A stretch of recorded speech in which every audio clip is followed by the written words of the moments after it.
এদিকে আয়।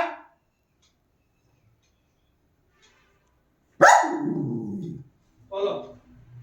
বলছি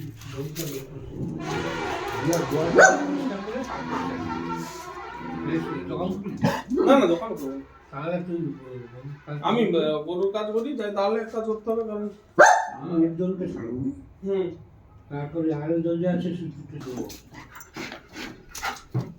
তোর প্রতি যে অব্যবহার, এটাই করছি হচ্ছে সবচেয়ে বেশি কষ্ট হয়। কি হচ্ছে, তোমাকে ছাড়েনি? তুমি বিস্কুট খেতে যাওনি? তুমি বিস্কুট খেতে যাওনি কেন? আচ্ছা ঠিক আছে ঠিক আছে, ছেড়ে দেবো ছেড়ে দেবো। আচ্ছা ছেড়ে দিচ্ছি। তো কত যায় না তো ছেড়ে চলো ধরো। চলো বলো।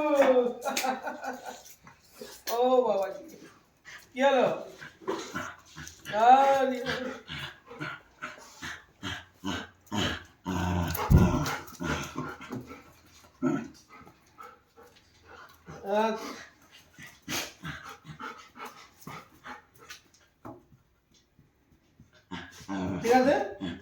ঠিক আছে।